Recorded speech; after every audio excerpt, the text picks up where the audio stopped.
The Conservatives are the largest party. They don't have an overall majority at this stage. The Prime Minister called this election because she wanted certainty and stability. This doesn't seem to look like certainty and stability. Welcome to Polling Politics. This episode is sponsored by SmartKids.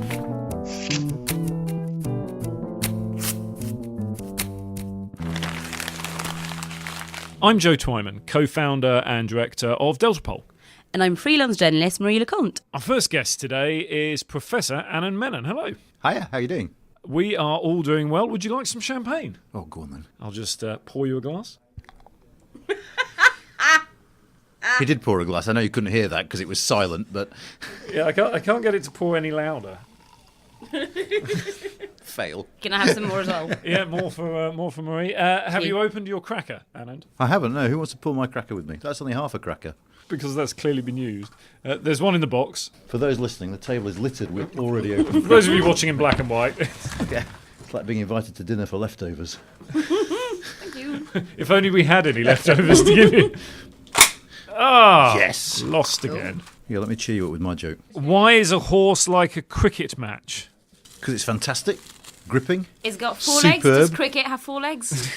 I don't know anything about cricket. Because they get stopped by the rain. The rain. Rain. Oh, Wow. Tesco's have really outdone themselves with this. Not only am I stopped by security for trying to buy this restricted item, I am also informed that the jokes are rubbish. So, where were we? Yes, Anand is Professor of European Politics and Foreign Affairs at King's College London, and since January 2014, he's been Director of the UK in a Changing Europe. He was Special Advisor to the House of Lords EU Committee and has previously been a lecturer at the University of Birmingham and University of Oxford. Tell us about UK in a Changing Europe.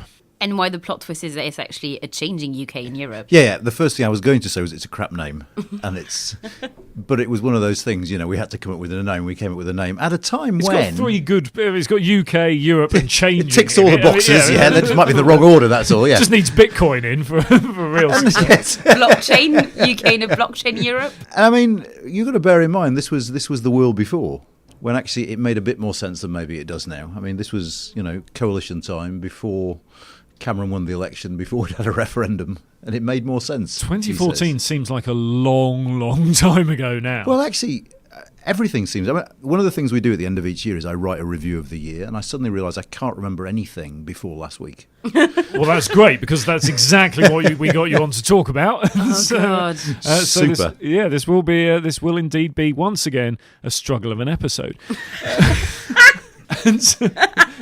What was the impetus behind setting it up in the first place? Well, there were two impetuses, I suppose. One was the ESRC, who were the Social Science Research Council, had done it before with Scotland. They'd set up something very similar to us for the Scottish referendum, and it had worked really well. Scotland in a changing Europe. That was... UK in a changing Scotland? Changing Scotland in the UK. Okay, we've got them all out of our system now. Good, I'm going to continue.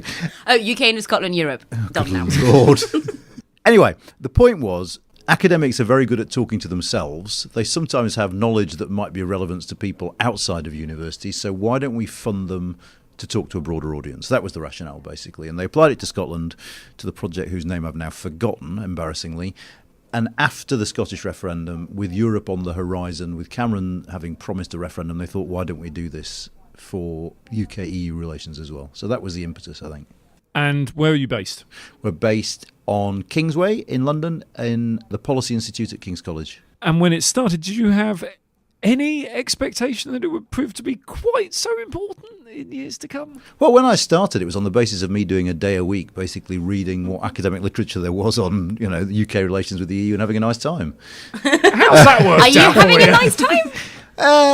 Yes and no. I mean, it's fun. I love it. As an academic, do you look at an event like this and think, wow, I am so lucky to be doing this at a time when this is happening? Well, yes, and as a social scientist, this is just fantastic. But I have to say, the other thing about this is it's made me realise I was a pretty crap academic, in the sense that I've got a very, very short attention span. What I'm doing now, I love, because I love the sound of my own voice. hence I'm here. I love going on the telly. I love writing 800 words. I love doing the sort of stuff that academics aren't meant to do. And so this has been an absolute dream come true. You view yourself as a think tank. Are you taking a line on the referendum itself? Absolutely not. And it is the core condition of our funding that we have to remain impartial. We can't take sides. All we can do is report what the research says. Now, that doesn't mean I have to say, well, I'm really not sure whether a no-deal Brexit would be bad for the economy, because the evidence is absolutely clear on that. But it does mean that we can't express opinions on whether Brexit is a good thing or a bad thing. And that brings us to the next question. Brexit, good or bad? Well, I'm rather divided on that. That's funny. So's the country. There's very clear data on this, and it's actually pretty stable. The country was divided at the time of the referendum. It remains divided now in pretty much the same way. 17th of January. There's that gleam of the pollster's glee in your eyes. This is like the ideal situation, isn't it? It's because it's Christmas. I look like this time every year. But January the 17th is the date that some have talked about as the moment at which the demographic churn will mean that the country flips to remain. Is that something that you hold much stock with too? I think ultimately the uncertainty about what would happen in another vote is we don't know who would vote. I just think we have no clue about turnout in another referendum. Whether those leavers who are motivated to vote for the first time, either in their lives or for years, think, sod it, I might have guessed that they'd try and rob me, I'm not going to bother again. Whether some Remainers think, actually, I'd like to stay, but this isn't fair. I mean, we just don't know what turnout will be. And the polls are so close, notwithstanding deaths and people becoming 18, that it's just simply too close to call. I watch with a mixture of admiration and contempt as people go around saying, I know what would happen if we had this vote again, because I just don't think anyone does. No, and not unless they're trying to sell you something. It's obviously been an amazing year in terms of Brexit, and I mean amazing in the sense of horrific, terrifying, but at the same time really quite interesting. What's your take on the last 12 months? Well, there's a couple of things, I think. The first is just how fragile things you think are permanent can turn out to be. And that applies to all sorts of aspects of public life in this country. Human decency. Well, human decency, the functioning of a two-party system, our stable constitution, My British mental pragmatism. health. Exactly. You name it, things that you thought were permanent aren't. What about the nation's favourite quality street? Is that the one constant we can point to? Well, it's the red sea one. Of uncertainty. It's the red round one. Well, we'll find out at the end of the show. But sorry, carry on. Well, I was just giving you the answer in advance because okay. that's just a slam dunk, no-brainer. Well, we'll see if you. And I don't think that's. It could well be. We'll see. We'll see if you're right at the end of the show. There's no point making a face on a podcast because no one will be able to know. I hope I'm making All right, a face making loudly noise as well. enough. Yeah, okay. Yeah. Carry on. I can't remember the second thing now. It's obviously deeply irrelevant. So this year has been, the uncertainty has characterised. Well, 2016 to 2018 has been characterised by uncertainty. It's been characterised by a spectacularly low level of political debate, by rank dishonesty on all sides, and by a failure of imagination by political leaders. Do you think things are going to get better? Marie's now exploring the strawberry cream and is not a fan. Anand, she's not a fan. A very long week. / a very long 10 weeks. Well, she's French, isn't she? She probably wants Oh, dark that is chocolate so or something repulsive. weird.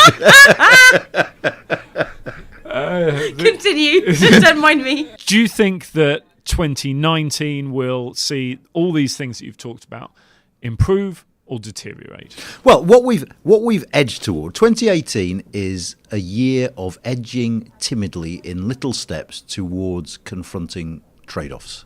And 2019 will see that process reach its conclusion in terms of Brexit, because the Prime Minister in particular, but politicians in general, are going to have to start acknowledging the fact that actually you can't have everything. And that if you do X, you won't be able to do Y. If you do A, it might lead to consequence B. And that is what the parliamentary debate in January is all about. Now, obviously, there'll still be rank hypocrisy and dishonesty everywhere. For instance, the government today published its white paper on immigration in which it forgot to mention that there's an economic cost to this. So I'm not claiming we're going to enter a whole new era of evidence-based politics. But I think in Brexit in particular, what is happening in Parliament now is the debate is crystallising and the trade-offs are being discussed.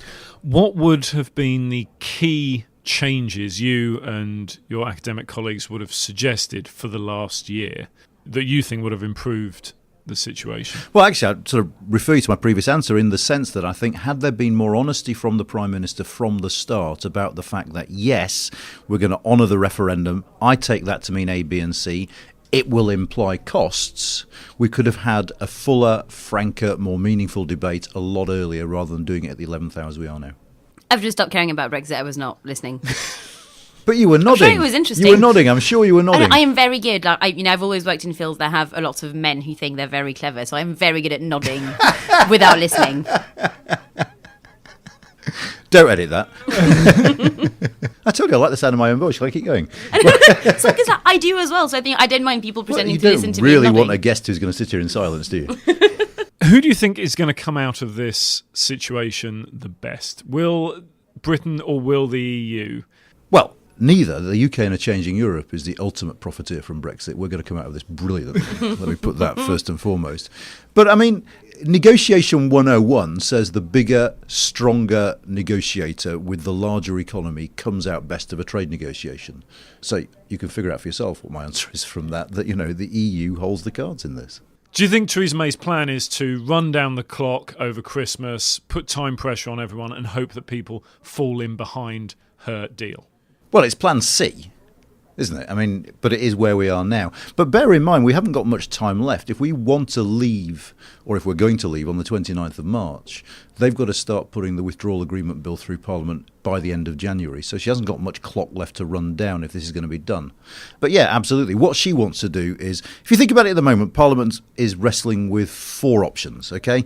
One is accept the deal. The other is leave with no deal. The other is have a referendum and stop Brexit. And the other is have an alternative deal. That 4th one is disappearing from the scene as we're starting to discuss it seriously. We're starting to realise there is no other way of leaving the EU other than through this withdrawal agreement.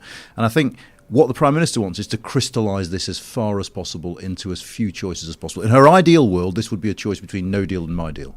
But she's got those pesky second referendum people out there who are clouding the picture for her, which is, I think, why she's rather hoping that the Lib Dems put forward an amendment saying, can we have a second referendum? It gets voted down, then she can say, OK, this is the binary choice. But that's quite weird, isn't it? Because I feel like you'd assume surely that, especially a Conservative Prime Minister, would quite like to have that threat of a second referendum of no Brexit to kind of get her backbenchers quiet and say, actually, this is growing. If you don't get behind me, this is an option that is on the table. And clearly that is kind of like growing in influence in Westminster. So I don't really get how, she seems to really hate it when I feel like if I were her, I would actually relish the idea of people starting to make a lot of noise about a second referendum. To be like, well, see, it is. Because I think that no deal will clearly, I think, as we've seen, has not really been scaring the hard Brexiteers that much. Because, I think partly because they're refusing to see how bad a no-deal Brexit would be. So I think that actually, a second referendum is more of a threat to them.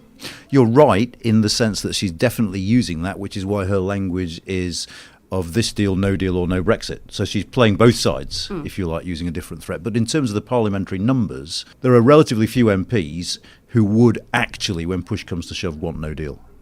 And I'm thinking about 10, 15 of them probably who really think this will be absolutely fine. But the real numbers, and that's what matters in Parliament, comes from the people who actually are a little bit scared of no deal and might take this deal over that. And that's where the potential for Labour abstentions and the like comes in. And I think that's where she's going to focus her fire, because that's where there are more MPs. You've obviously looked at the question of the EU and Brexit from a number of different angles as part of this academic team. If you had to say, how do you think Father Christmas would have voted in the EU referendum? I think he would almost certainly have not voted. Really? Yes. Really? That's interesting. On what basis do you say that? On the basis that I hope he's got better things to do. Be packing my presents up. Have you been a good boy this year? Absolutely. I have to say, Brexit has changed my Christmas list, though, because after a week on College Green last week, my Christmas list is now made up entirely of survival equipment. Merino wool underwear. That's all I want for Christmas before the meaningful vote, so I never feel that cold again in my whole life. I do wonder whether there is anywhere as cold on earth as That's College Green during an election stroke constitutional crisis. I do have to say that it is one of those that I do love the sound of my own voice as well, and I love having attention, having an audience in general. But I have found that apparently I do have a limit, and that limit is College Green very early in the morning, where I have said no to everyone. Like, it could be literally anyone. I'll be like, no, absolutely not. It's just not happening. And it's kind of beautiful to see that there are limits to my own ego. It is a bizarre convention that even the radio stations set up radio points on College Green right next to the studio that they have in order to report from there. But Though actually, I can report now that I witnessed none other than Adam Bolton effectively being driven from College Green this morning because of the noise of the protest. They decided to do the second half of the programme back in the studio. Oh, right. Well, maybe that's what we're headed for, a year of protest. You're obviously a sophisticated Absolutely. guy, part of the intelligentsia. So, Die Hard, Yes, a film I'm assuming you're familiar with. very. Do you regard Die Hard as a Christmas movie? Yes, And why do you say that? because there's Christmas in it. Because there's Christmas in it. Yeah. So that for you Yeah. is the Yeah. prerequisite. Yeah, I mean, watching a film at Christmas with Christmas in it is fine. It's a Christmas movie. And what proportion of the public do you think share your view? Well, the public are idiots, we know that, so probably very few of them. Very few is that's Let's say 20%. 20%. Well, we'll find out if you're right at the end of the show. Anand, thank you very much for joining us. It's my pleasure. Do you really think you have a chance against us, Mr. Cowboy? Yippee-ki-yay, mother... We're joined now on our festive roundup by Sarbjit from Smarket. Hello, Sarbjit. Hi there. Ho, ho, and thrice ho. We're going to be talking about some of the bets that came off, some of the things that didn't, and we're going to be looking forward to perhaps some things to look at next year. Should we start with the United States first? Yeah, I mean, obviously, Donald Trump has been never out of the news this whole year, and we've closed a number of markets on him. Everything from his Supreme Court pick to what colour tie he'll be wearing when he arrives at his non-visit in the UK and where he'd be visiting, going down right through to the midterm elections where his impact was really felt. Yeah, really big event. That probably the biggest event of the year. How did the betting go on that? Well, our market was following the general trend and actually got it right, which was that the Democrats would take the House and the Republicans would keep hold of the Senate. I mean, the Senate was maybe less of a knife edge because the seats that were up were Republican ones and the Democrats had more to lose from them. But it was interesting to follow on the night that the 538 predictions at one point flipped around and predicted the other way, and we saw massive betting on our markets following that. So people were trying to follow the trend, but actually, in the end, it all worked out. It all worked out in the end. And speaking of all working out in the end, there, of course, were many suggestions that Donald Trump might not make it to the end of this year in office. How did that play out in terms of the trends?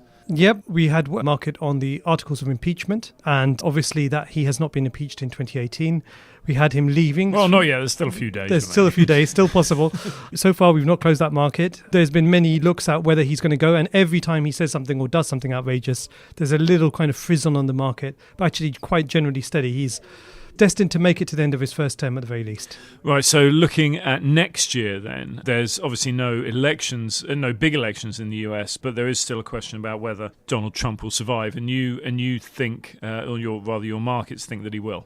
Our market on whether Donald Trump is going to survive or for how long really, 2020 or later is at 78%, 29 exit is at 23%, and if you really are optimistic that he might go in 2018, you could potentially make a lot of money because he's on that at 0.71%. but you'd have to have a really strange state of affairs for him to not gather. Moving on to the UK then, it's been quite a year. Obviously, we started 12 months ago with turmoil around Brexit and nobody really sure what was going to happen. And now the situation is obviously extremely different.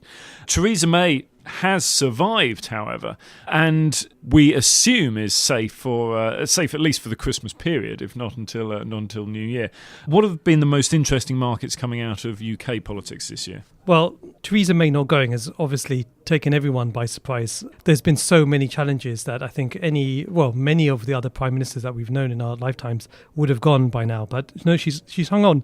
Interestingly enough, though, her cabinet has been the most changed cabinet that we've seen in a long, long time. I was looking back over our markets, and we've closed the next cabinet minister to resign market 6 times this year. Wow. Including twice on one day, giving us our shortest running market, which only ran for 3 hours when we had the 2 cabinet ministers going one after the other.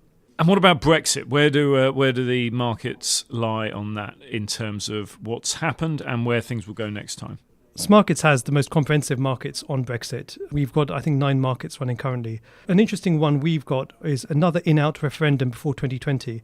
And that was trending towards no for a long time. And it's still at no with 62%. But actually, yes has shot up. It's now trending at 41%, which means that, yes is at its highest point since we started that market. And what level was it at the beginning of the year? 22%. Oh, wow. So a really, really big change there. And it's all happened recently as well. So there's been a massive shift towards whether we actually do the whole referendum again, and maybe even on a 2-option referendum. Well, if that did happen, I think it would inevitably call into question the leadership of the Conservative Party. And although a formal leadership challenge can't take place for another 12 months, it could be the case that Theresa May resigns or chooses to no longer be in the position. What do the markets look like for who's going to take over, and how has that changed this year? Well, that's been one of our most interesting markets. The next permanent leader of the Conservative Party, after Theresa May, has taken in over £1 million, and we've had constant shifts between all the different players on that market. There's not been one candidate. I mean, for a long time, it was Jacob Rees-Mogg. I don't think that was necessarily sensible money, but he was in the news an awful lot. We're back today, and today only, if you check it, I'm sure it'll be different, to Boris Johnson at 14%, Sajid Javid at 11%, Dominic Raab at 11%, Jeremy Hunt at 10%, and Michael Gove at 8%. So actually, I mean, really close between all of those people. I mean, Boris a little bit in front, but the rest really close. They're all flouting their credentials. We saw this at the Conservative Party conference earlier in the year. We're seeing it now with lots of kind of announcements from each of their ministries about what they would do or how they would do things in future. I mean, they're all also trying to support Theresa May as much as they can publicly, but it's also in the way that's kind of suggesting that they might be a good candidate to replace her. And looking forward to next year, inevitably the key question is about Brexit, when it will happen, that sort of thing. What do the markets show about that? So the market on Brexit date is really interesting. We have had, obviously, January to April 2019, which is the official date, as the highest contract in that market for a long, long period of time, reaching a peak of around 62%. And recently it's dropped. I think only last week it went down to like 49%. It's still on top. It's just above 50% now, but it's one of the lowest points it's been all year. So we're seeing that there is confidence that it still might happen on that date, but not as much confidence as there has been early in the year. And do you have a market on the type of Brexit that we will see? Yes, we do. We have the market on whether we'll have a no-deal Brexit or not. Our market on the no-deal Brexit is coming out now at around 80% for no and around 26% for yes. So it looks like that we won't have, according to our market, a no-deal Brexit, which can mean two things. One, that we actually get a deal with the EU before the date, or there is no Brexit by the date. Ah, right. So both count against it. Looking across to whether the House of Commons is going to pass that deal, as much as it is, or as much as it will be by the time they get to see it, we're pretty strongly saying no. And by pretty strongly, I'm saying 99.99%. But, yes, there is a contract as well. So maybe things can change. The DUP can be swung around. Labour backbenchers could be forced to support the government in some way. And that could all change. Stranger things have happened. Sarbjit, thank you. And thank you again to Smarkets. Merry Christmas. Merry Christmas.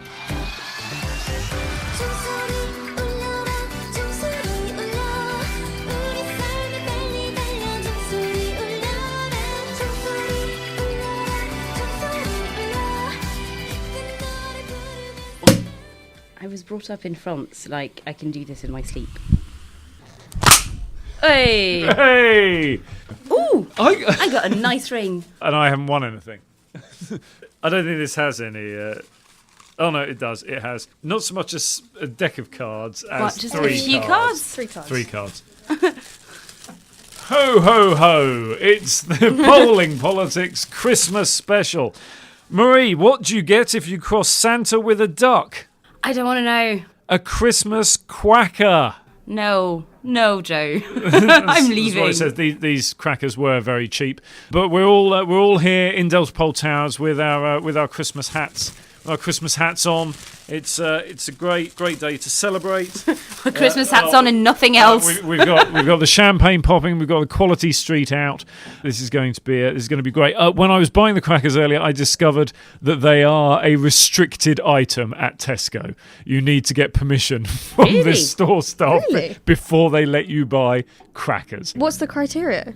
I've no idea. I've no idea. 16? I've no idea. They just said that's fine. They looked me over, decided I was the type of person who could buy crackers from the self-service thing. Oh my god, I bet I'm going to get fucking ID'd buying them. I was refused. Earlier this year, I had the flu, so I went to Sainsbury's to buy some Sudafed. And apparently you have to be 16 to buy Sudafed, and the woman would not trust that I was over 16. So the only thing I had was my NUJ card. And so this is like normally not a thing like I pull often, but I was like, look, do you know would I who be I a am? member of a union and a professional journalist if I was 15? And she's like, nah, that's not enough. And so I went home without my Sudafed. Oh dear, I'm so sorry to hear that. Joining us now is Sienna Rodgers. Now, Sienna is editor of LabourList. She previously worked for Tulip Sadiq and is a former acting online features editor for House and Garden magazine. Hello. Hello, Sienna. I don't know why you're mentioning that. Oh, it gets much worse. So he does a thing that's basically, he doesn't want to call it that, but it's really like light stalking of our guests. Right, so yeah, just be ready. Low level Okay. stalking. Thank you for joining us for our Christmas special. We're cracking open the champagne, so do help yourself. Unfortunately, the Secret Santa is only going to involve Marie and I. And it's just one way even then, isn't it? Yeah, it's just kind of like threatening. I didn't know sort of like present giving could be threatening, but there's a vague air of threat to that present he's apparently bought me weeks ago. You've never seen threatening present giving before? Oh, it happens a lot in families. Moving on. Sienna, we want to talk about next year, not the year that's gone, but where we're headed and what that means for the country and perhaps for the Labour Party as well. What do you think we can look forward to in 2019? Well, we've just discovered that we're going to be looking forward to a Peterborough by-election. And who wouldn't look forward to a by-election? And it's like, isn't it a hyper-marginal? So I think that'll be fun. Well, exactly. It's going to be really close, and actually the result will be really interesting. I can't say I've ever been to Peterborough before. I can't say I'm particularly excited of spending weekends there, but I'm going to be. So that's one thing. But maybe also a general election. And how likely do you think a general election is in 2019? I think it's pretty likely. Talk us through the pathway for how we get there. I'm thinking, yes, no deal is the default, but Theresa May doesn't want that to be her legacy. In the end, her promise to not extend Article 50 is going to be meaningless. And basically, I think the most likely outcome is that a version of her deal will pass. Whether that's through Labour saying, look, it's so close, we need to avoid no deal, let's just get it through, or Labour MPs rebelling and the leadership maybe not trying so hard to stop them from doing that. So extension of Article 50, deal passing, and then the DUP withdraws support, and then we've got a general election. That's what I'm saying. It seems like a possible outcome. When you look at the polling on this, you find that the country actually is in support of a second general election in the next few months. Oh my god, yet again betrayed by the public. What can I say? 48% support it, 38% oppose it, which is interesting. You will not be surprised to hear there's quite a difference when it comes to the party breakdown on this. Fewer than a third of Conservatives support a general election, as opposed to nearly 3/4 of Labour supporters. And here's a surprise: the Lib Dems are somewhere in between the two, 51% supporting. Marie, how likely do you think a general election is next year? I don't know.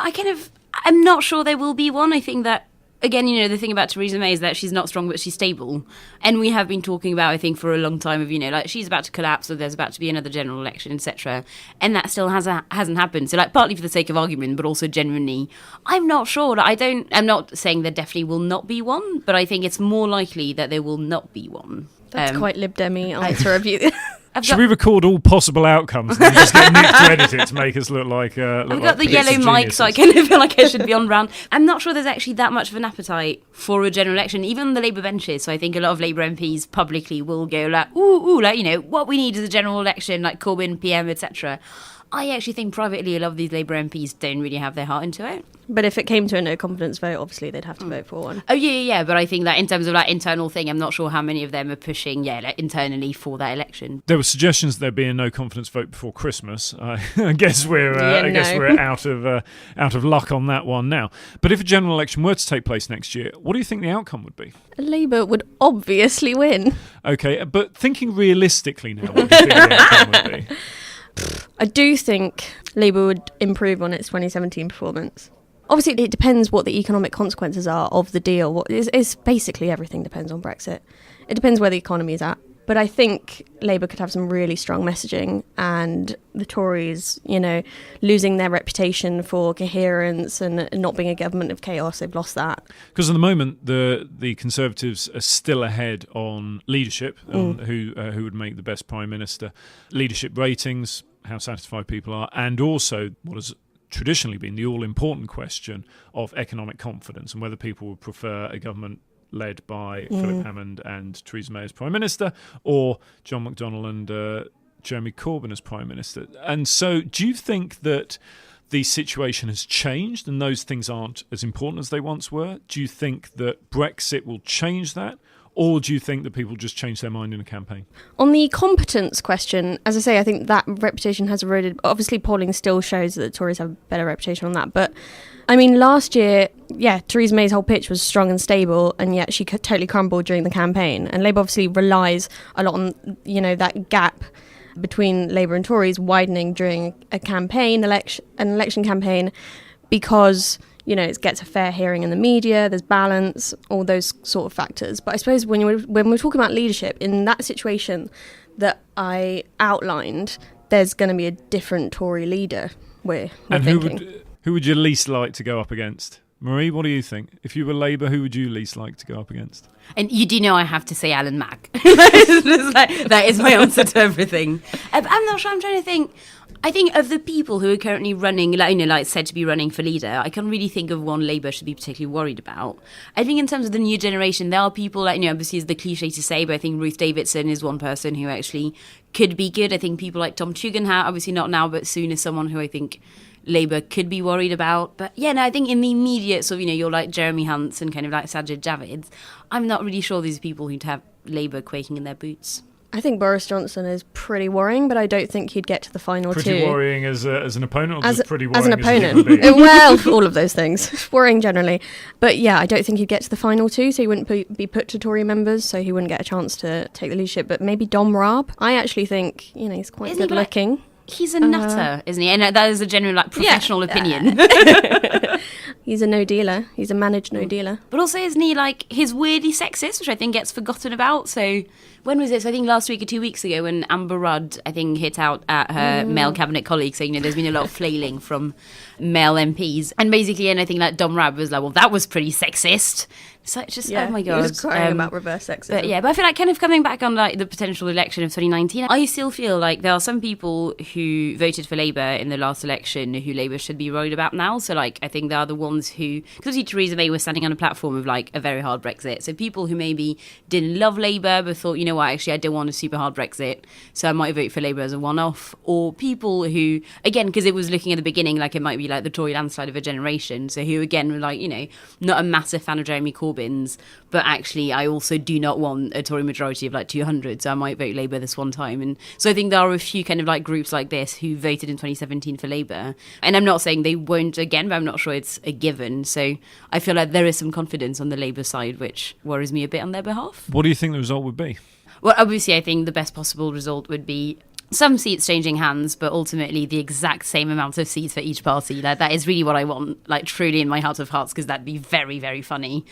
I think the Tories might lose a few more seats, which actually that would be in terms of parliamentary arithmetics. I have no idea how that worked really, but I could see, Labour maybe gaining 3 seats from the Tories, with a few other seats just changing hands and not changing the overall arithmetics. I think the SNP could probably lose a few seats as well, maybe to both Labour and the Tories. Well, in the polls, 13% think that we would be headed for an outright majority for the Conservatives, 10% an outright majority for Labour, but then 54% combined think a hung parliament of some description. That seems to be, at least if the public are to be believed on this, where we're DUP, where we're Plaid headed. Cymru, Lib Dem coalition is happening. And what's interesting is that figure is split down the middle. So it's 27% who say Conservatives will be the biggest party, 27% who say Labour will be the biggest party. That is incredible. Yeah, and so that may be where we're headed. Sienna, we've talked about Brexit extensively. What's going to happen with that? Are we going to leave? Are we going to remain? Are we going to have a second referendum? I think we're going to leave, and I don't think there will be another referendum. At the moment, Chuka was saying last weekend, he's obviously a sort of leading proponent of People's Vote campaign, but he was saying, no, we don't have the numbers at the moment. I mean, he's saying that MPs will change their minds, but actually the Tories seem to be rolling back on their support for another referendum rather than it actually extending. I mean, over the last kind of week, we've actually seen that support decrease. I sort of agree. I don't know, I feel like talking to people as well, I think that, and again with the heavy caveat that all of us have been consistently wrong about stuff for the past few years, but the chat does seem to be at the moment, like, quietly, that, like, the deal might actually go through Parliament eventually. Like, there might be some teeny cosmetic changes, but actually there'll be a lot of people either worried about Brexit not happening, or a second referendum, or no deal Brexit, and so actually would just end up voting for it. So I reckon that it could still squeak through the Commons. Nearly 1 in 5 of the public doesn't know where they think Brexit will be going, but actually a plurality do think that we will remain ultimately if a second referendum were to take place, and the country's pretty much divided down the middle on whether to support that second referendum or not. There's a recurring theme to Yeah, basically the best you can hope for if you're a politician is that only 50% of the country will hate you, which I think is an interesting position. That's my approach to house parties. Sienna, you went to the French school in. Wow, you do like I did warn. Went to the French school in London and studied French for both GCSE and A level. Yeah. Would you and Marie like to conduct the next stage of this interview en français? Pourquoi pas? Écoute, c'est D'accord. Ouais, effectivement, je voulais juste m'excuser pour le comportement de Joe, mais. Les gilets jaunes, on parle de ça? Mais c'est comme Brexit en même temps, mais c'était marrant, c'est quand il y a 2 semaines, un truc comme ça, je parlais à mon père au téléphone, mais du coup Brexit, qu'est-ce que tu penses va se passer et tout, j'ai aucune idée, honnêtement aucune idée, mais sinon, non, Brexit on s'en fout, les gilets jaunes, qu'est-ce qui va se passer, t'en penses quoi? Aucune idée. Donc, So moving on to Quality Street, the staple of British Christmases and the common present when you don't really know what to get your neighbours, etc., etc. Sienna, do you have a favourite Quality Street? I like the triangle, the green triangle that's praline. The green like triangle, a half French person I am. Very interesting. And what do you think the nation's favourite Quality Street is? Oh, they have terrible taste. I reckon it's the big purple one. You know, you can visit more often, not much more often, but Okay. You're absolutely right. The purple one, I think the I nation's actually knew favourite by some distance. 37% chose the purple one.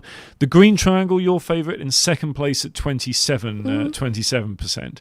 Marie, you don't look impressed. so no, I was just looking at the different flavours, and they like strawberry delight. Ugh, It's so bad. like that sounds so rank. Well, that's fourth. Orange chocolate crunch, that is repulsive. Oh, I would that's probably right rather down. die. That's right down at the bottom. Only toffee penny, which nobody likes because it sticks your teeth together. I was about to say that was the only one that sounded okay to me. And coconut eclair. That's the nation's least favourite Quality Street. Wait, so hang Quite on, right. the purple one is just called the purple one. What's in it? Should I A taste big it? nut. I'm going to taste it. Knowing that I don't like chocolate, I'm not sure what I'm expecting here, but... This Oh, is that's confusing. this is great radio. It's going to be even better when we get onto the Secret Santa. I quite like that. That's all right. Right, Marie, why don't you eat one of all the different types and then you can decide which is your favourite? I think I like the purple one best, but I'm into it, I'm into it. Don't look at me in that tone of voice. I'm not strong with the strawberry one, by the way. To have two French or pseudo-French people here inevitably raises Pseudo-French. And I guess if we're both half Claire. French, we technically have like one French person here. So I'll ask the one French person that we have here. When it comes to Christmas lunch and the composition of said meal, what do you think has to feature in your ideal Christmas lunch? Roast potatoes. So roast potatoes, the nation's favourite as well, 85%. In the Arga. In the have more champagne. My family Christmas lunch is like white sausages with like apple compotes. Like apple, like, what is it called I again? love apple compote. Yeah, it's just compote, isn't it? The Yeah, word it I'm is. trying to think. Compote, right? That's a thing. Yeah. Oh yeah, it's a thing. It's not something you have Okay. at Christmas lunch unless Oh, you're, no, you yeah, know, that with white sausages, like that's With Christmas white lunch sausages. on the 25th, yeah. There's no white sausages are the ones that have gone off in the fridge, aren't they? Oh, God. But yes, no idea, that is... Do you wrap the sausages in bacon? No! No, obviously well, if not. you did, that would be popular with 61% of the British public. That's, I know I hate those because agreed. it's like pigs in blanket, but then Yeah. occasionally there's like a weird sweet thing between the bacon and the sausage. That's devils on horseback, isn't it? That's prunes wrapped in bacon. That's something But different occasionally I feel like entirely. there's some sort of sauce. I hate it. I hate it. I hate this country. Now, cranberry sauce. What do we think about that? Nah, No, not a fan. not unless you've got a urinary tract infection. Yeah, no. No. No. Though I do know one person- 38% of people choose that. What? But it reminds you of having a UTI. Well, maybe awful. that's what people like. A friend's housemate once had a UTI, and Since we're on to the Well, UTI section of the was show. told to buy cranberry juice Was this to at get rid of Christmas? it. So it was not. And apparently, yeah, and she was like, doesn't work. And eventually the housemates and my friend found out that she'd just go like in the bathtub and like pour the cranberry juice.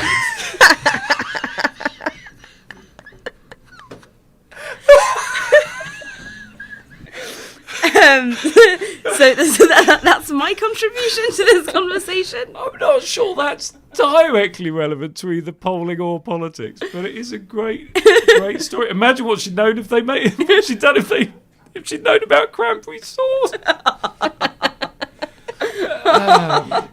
Interestingly, Turkey only 52% of people would choose Turkey. Except Pal Bird. Beef on 10%, chicken on 8%. I don't know why you'd have chicken when you. I mean, if you're going to have chicken, you might as well have turkey. Where's, it is Christmas. Nut roast. Vegetarian alternatives are all put into one, and they're 8%. Goose at 6%, ham/gammon at 3%, pork at 3%. So turkey certainly wins out. Brussels sprouts, yes or no? No. No. It's a definite yes, 62%. Gravy, Yes. no. That's 75%. Stuffing. Only if it's nice. Yeah, agree. Okay, we can agree on that. So when we do this next year around my house, we can have just stuffing and roast potatoes. Yeah. Yeah. Sienna, do you think Father Christmas would have voted leave or remain in the EU referendum? Oh, God, that's interesting. Is it? Yeah, because I'm thinking of all sorts now. He is elderly. I think he's a Lexiteer. Ooh, I quite like that. I agree, actually. I was going to go for Remain, but I reckon that, yeah, And Father Christmas is an Exeter. explain to both our listeners at home what that is, and me. What a Lexiteer is? Yeah. A left-wing Brexiteer? Yeah. Basically, Corbyn is the House of Commons, like Santa Claus, so yeah. So there we have it. The public disagrees. 63% say he would have voted Remain. But then, international travel is a big part of his job. So there we go. The song Stay Another Day by those scallywags East 17.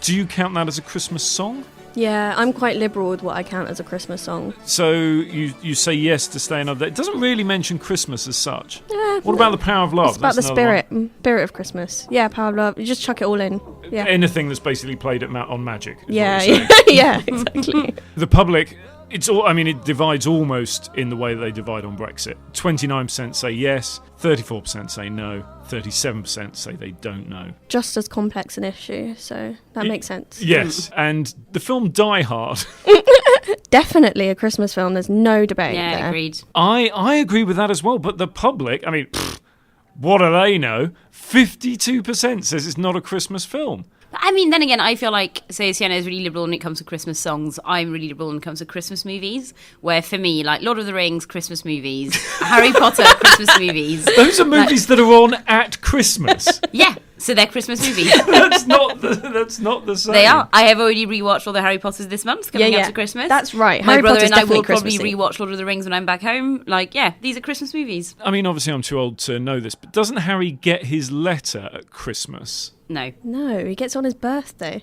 Okay. Our thanks to Sienna. See you next year. And finally, we have the Polling Politics Secret Santa for this year. Which, again, I was not aware of, so I did not buy Joe a Well, present. that's why it was a secret. That's how it works, isn't it? No, anyway, so Marie, I've bought you a present for this year. I'm not sure how this is going to work on a podcast, but here's your This is present. so ominous.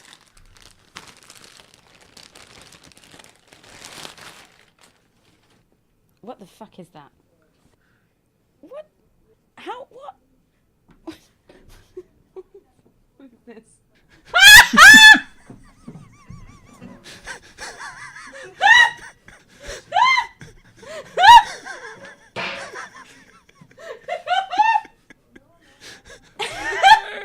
Happy Christmas, Marie. And to find out what it is that I've bought for Marie for Christmas, you'll have to go onto our Twitter feed or Instagram page, because I just don't think words can do it justice. What the fuck?